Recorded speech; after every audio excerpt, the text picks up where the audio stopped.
Okay, right now abantu we bali abantu batudde dda eri tenti gy'olengera tenti yawo ku kyano, then ziri tenti ze zirimu abantu ekyemmange, then pulpit yeyo nga bw'ogiraba.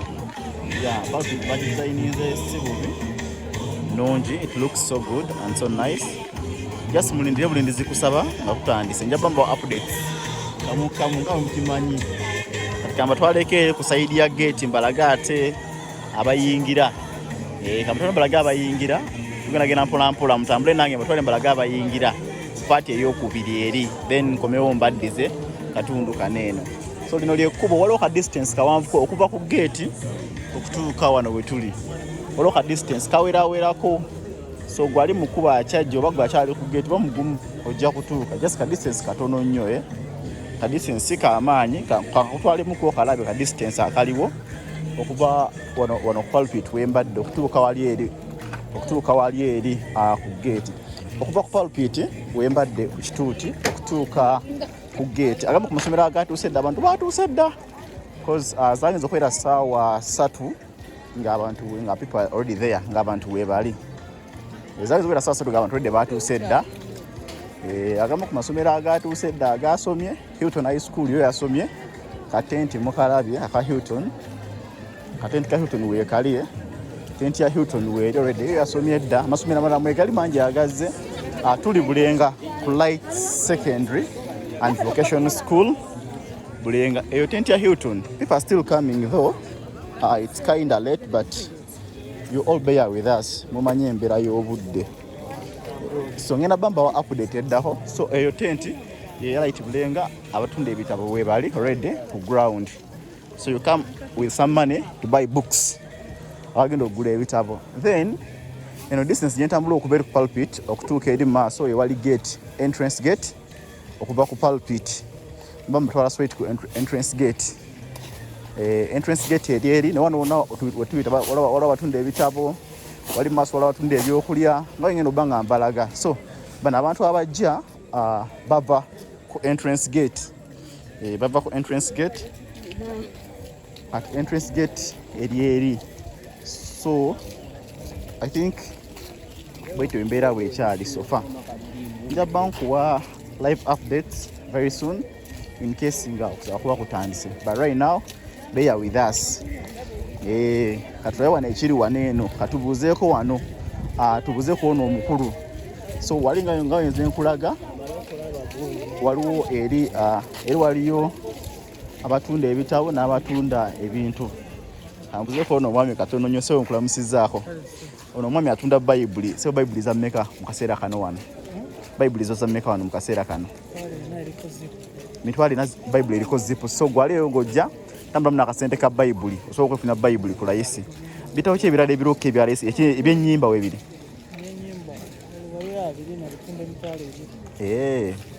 Kale seboka bane katuyongereyo mpola mpola nsoba updates endala eziriko. So awo twali tukuza kuwa bayibuli tulabe owa bayibuli ye bayibuli akugamba eziriko zipu za mitwalo ena, then ezitaliko zipu simubuuzizza. Eno tenti gyendiko eya Midland High School Buntaba. Tenti ya Midland tenti gyembadde nvaako eri ebadde ya Hilton, kati eno tenti ya Midland. Nabagambye jangu aweetegese with some little money, jangu with some little money ez'okugula ebyokulya n'ez'okugula ebitabo. Ebitabo weebiri at a very cheaper price, a very cheaper price. So come prepared to buy yourself a book or anything. Ebyokulya weebiri, ebitabo weebiri. Fe twatuuse dda munda kati ndi batwalamu through kyekiri ku ground, then malemba azzeeyo eri mu kusaba. Nyina njaba wa live updates njaba twalako through kyebiri mu kusaba. So ntamubeereko mpola mpola. Munasonyiwa voice ezibanga eri wansi nnyo, eddoboozi nga liri wansi, but tujja tambulira awo tasobola genda natuwoganira abantu. So this is it. So kati eno eri gye tuva ku pulpit team tugenze ku gate, tugenda ku gate, entrance gate mwe bayingiridde. Wano wentuse we wali no tundo byakulya. Don't expect to die of hunger. Togenda kupanjala provided you have your money with you. You will not die of hunger. Kati eno section gye ntuseemu bana bali otunda ebyokulya this side. manyi kuno okusaba kukuŋŋaanya abantu from different corners of the world. Abantu babeera batuuse dda from different corners of the world. So nsaba obeereko mpolampola. I'm going to be taking you through abantu ab'enjawulo. Nyina wano bendabye bemmanyi ne ŋŋamba owaaye however much mbamanyi naye sijja balaga nti mbalabye because bayinza balina programu zaabwe. Naye nga happy 2025 kuliko omwaka 2024 trying 2025. So eno section eno section y'ebyokulya. This is where they are selling it from. Eno section eno wali okutunda ebyokulya. Section nyama nevo okulaga yes light Bulenga Papa's Hall obatundidde ebyokulya. Section nyama denva ku side eri ye section eya gyotunda Bible n'ebifo ebirala. Yabadde section ijesookedde nga tuva ku pulpit kati ngenda kuvuga mpolampola paka ku gate. Simanyi oba nasobola distance mpanvu muko but kindly bear with me. Tutambule mpolampola paka ku gate. Bwe naba sobodde otuukayo. In case sisobodde kutuukayo mubimanyi nammwe. City walking machine, but as so far this is a distance from where we are. From where we are up to where we are right now. So they can so kutwala mpola tuse ku side eri ewali gate.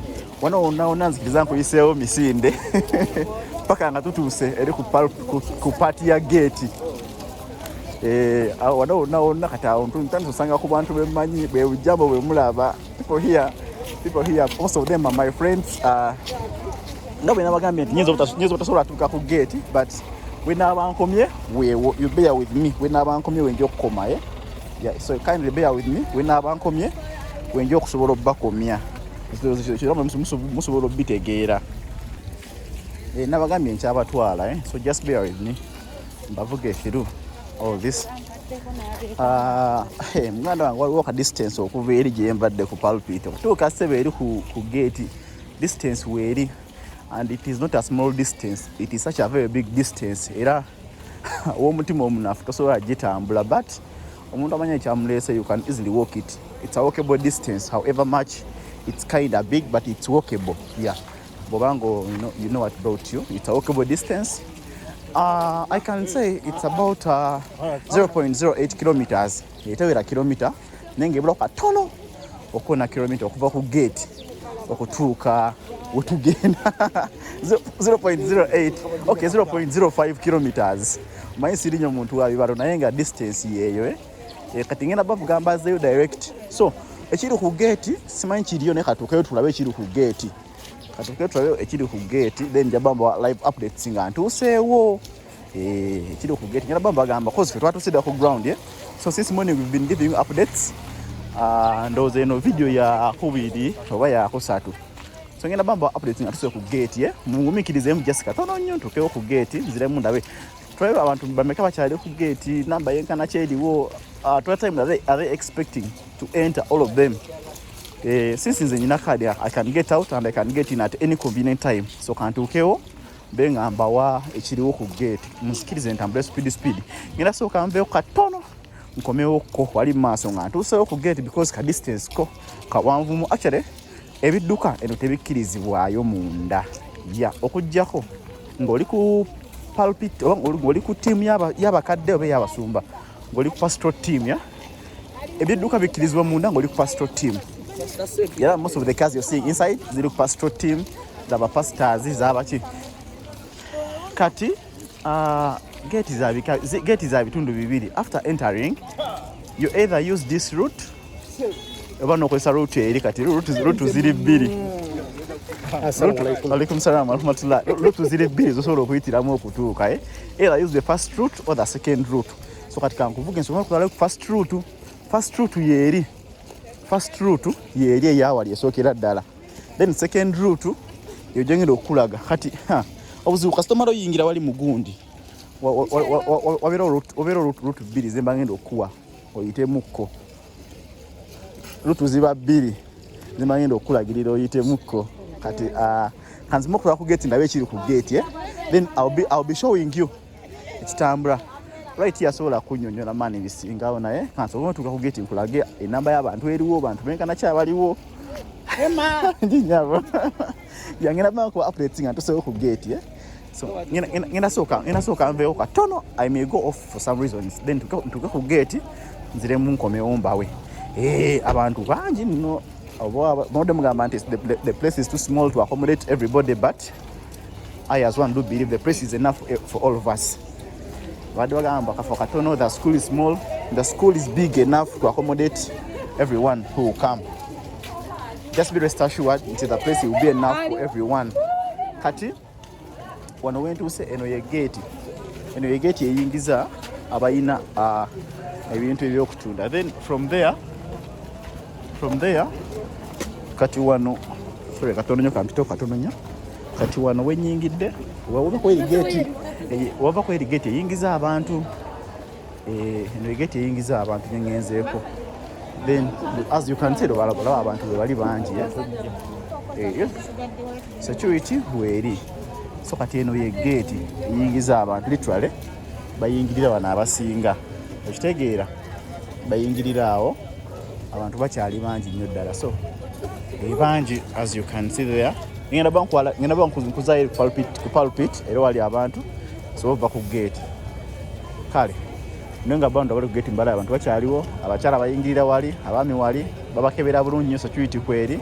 Security ya Uganda police basubira okukola effujjo we don't expect it. So mbeera bulungi kanzireyo.